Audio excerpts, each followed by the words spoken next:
अस्सलाम वालेकुम students, welcome to my YouTube channel. तो आज हम CS403 डेटाबेस मैनेजमेंट सिस्टम का लेक्चर नंबर 20 देखेंगे। लेक्चर को ओवरव्यू करते हैं। फर्स्ट हम क्या पढ़ेंगे, data volume and user analysis. Second हम पढ़ेंगे डिजाइनिंग फील्ड्स। थर्ड हम पढ़ेंगे choosing data type, coding techniques, coding example and last में हम क्या पढ़ेंगे, कंट्रोलिंग डाटा इंटीग्रिटी। तो चलते हैं अपने फर्स्ट टॉपिक की तरफ, physical database design considerations and implementation.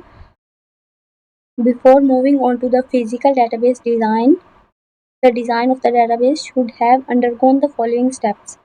Physical database design को डिज़ाइन करने से पहले हम क्या कुछ स्टेप्स को रीड करेंगे, कुछ स्टेप्स को हम क्या करेंगे, अंडरगोन करेंगे। तो फर्स्ट स्टेप हम क्या करते हैं, नॉर्मलाइजेशन ऑफ रिलेशंस की नॉर्मलाइजेशंस करते हैं, वॉल्यूम एस्टिमेट करते हैं। थर्ड हम क्या करते हैं, definition of each attribute, description of where and when data is used, कि कब और कहाँ डाटा को यूज़ करना है। एक्सपेक्टेशंस और requirements of response time and data security, के रिस्पॉन्स टाइम की रिक्वायरमेंट्स और एक्सपेक्टेशंस क्या है, डाटा सिक्योरिटी की एक्सपेक्टेशंस क्या है। डिस्क्रिप्शन ऑफ द टेक्नोलॉजीज़ की डिस्क्रिप्शंस क्या है।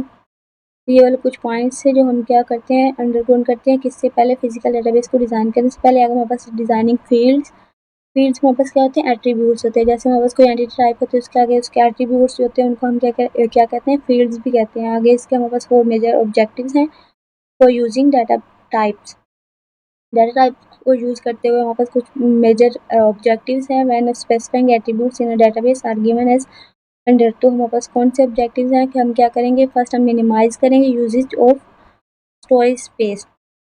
स्टोरेज स्पेस का यूजेज को हम क्या करेंगे, मिनिमाइज करेंगे, कम करेंगे। सेकंड हम करेंगे, रिप्रेजेंट करेंगे ऑल पॉसिबल वैल्यूज़ को, जो हमारे पॉसिबल वैल्यूज़ होंगे उनको हम क्या करेंगे, रिप्रेजेंट करेंगे। थर्ड में हम क्या करेंगे, इम्प्रूव करेंगे डाटा इंटीग्रिटी को, डाटा में जो भी एरर वगैरह होता है उसको हम इम्प्रूव करेंगे। और फोर्थ में हम क्या करेंगे, सपोर्ट करेंगे ऑल डाटा मैनिपुलेशन को। तो ये हमारे पास कौन से ऑब्जेक्टिव्स थे, किसके लिए, डाटा टाइप्स को यूज़ करने के लिए, जब हम किसी डाटाबेस में एट्रीब्यूट्स को स्पेसिफाई करते हैं। और ये हमारे पास आगे कुछ ये टेबल दिया हुआ है जिसमें बस डाटा टाइप दी हुई है, उसका जो उसका डिस्क्रिप्शन दिया, उसका मैक्स एसक्यूएल दिया और उसका साइज़ दिया। आपने ये सिर्फ देख लेना है। चलते हैं अपने नेक्स्ट टॉपिक की तरफ। नेक्स्ट टॉपिक हमारे पास क्या है, coding and compression techniques. Coding and compression techniques का क्या मतलब है कि हमारे पास अगर बहुत ज़्यादा स्टोरेज है डाटा की, ये किसके लिए यूज़ होता है, better for use in situations where we have large number of records and wastage of small amount of space in each record. हमारे पास क्या मतलब है इसका कि हमारे पास अगर लार्ज नंबर ऑफ रिकॉर्ड्स हैं तो हम क्या करेंगे, उनको स्मॉल वर्डिंग में लिखेंगे। एक हमारे पास टेबल दिया हुआ है तो उसमें हम जो हम ह्यूज अमाउंट होती है डाटा को, वो बहुत ज़्यादा स्पेस ले रही है तो उसको हम स्मॉल स्पेस में लिखेंगे, कुछ कम स्पेस करके। तो स्टूडेंट आईडी को तो हम चेंज नहीं कर सकते, स्टूडेंट की आईडी तो सेम वैसी ही रहेगी। स्टूडेंट का नेम भी हम चेंज नहीं कर सकते, जबकि स्टूडेंट की हॉबीज़ जो है इनको हम चेंज कर सकते हैं, इनको हम स्मॉल वर्डिंग में लिख सकते हैं। ये लार्ज अमाउंट में दिए हुए हैं, लार्ज नंबर ऑफ रिकॉर्ड है तो इसको हम क्या करेंगे, स्मॉल में ट्रांसफ़र करेंगे। कैसे, रीडिंग को हम कैसे कर देंगे, आर के साथ रिप्रेजेंट कर देंगे, गार्डनिंग को जी के साथ, और रीडिंग को आर के साथ, और मूवी को एम के साथ। ये हमने इसको क्या कर दिया, शॉर्ट वर्डिंग में लिख दिया। तो शॉर्ट वर्डिंग क्या थी, कंप्रेशन करना किसको, टेक्निक्स को।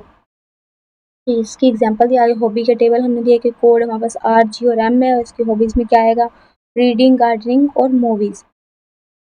We get a number of benefits by the use of data types and benefit can be in a number of dimensions.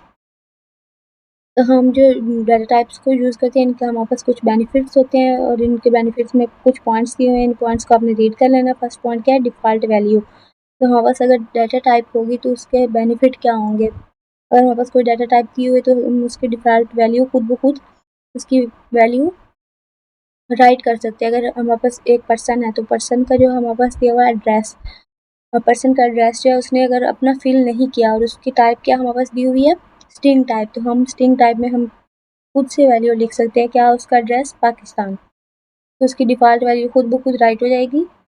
तो इस तरह का जो हमारे पास वो होता है वो क्या होगा, डाटा टाइप अगर हमारे पास दी हुई होगी तो हम उससे नेक्स्ट उसकी डिफ़ॉल्ट वैल्यू खुद ब खुद राइट कर सकते हैं, खुद ब खुद डिफ़ॉल्ट वैल्यू राइट हो जाएगी। रेंज कंट्रोल हो सकती है, अगर हमारे पास डाटा टाइप दी हुई तो हम क्या कर सकते हैं, रेंज को कंट्रोल कर सकते हैं। अगर हमारे पास इंटीजर डाटा टाइप दी हुई है तो इंटीजर की रेंज क्या होगी कि हम खुद से रेंज देंगे 1 to 100 तक, 1 to 50 तक, तो रेंज कंट्रोल हो सकती है अगर हमारे पास डाटा टाइप दी हुई हो। आगे नल वैल्यू कंट्रोल हो सकती है और आगे हमारे पास लास्ट में क्या होगा, रेफरेंशियल इंटीग्रिटी। रेफरेंशियल इंटीग्रिटी क्या है कि हम फर्स्ट चूज करेंगे प्राइमरी की डाटा टाइप को, देन हम उससे इजीली कीज को फाइंड कर सकेंगे फॉरेन की डाटा टाइप को। अगर हमारे पास प्राइमरी की डाटा टाइप दी हुई है तो उससे हम आगे नेक्स्ट किसकी डाटा टाइप को फाइंड कर सकते हैं, फॉरेन की डाटा टाइप को। ओके स्टूडेंट्स, ये वीडियो थी इतनी थी। अगर आपको लेक्चर अच्छा लगा हो तो वीडियो को लाइक कर दें, शेयर कर दें, मेरे चैनल को सब्सक्राइब कर दें। Thank you so much. अल्लाह हाफिज़।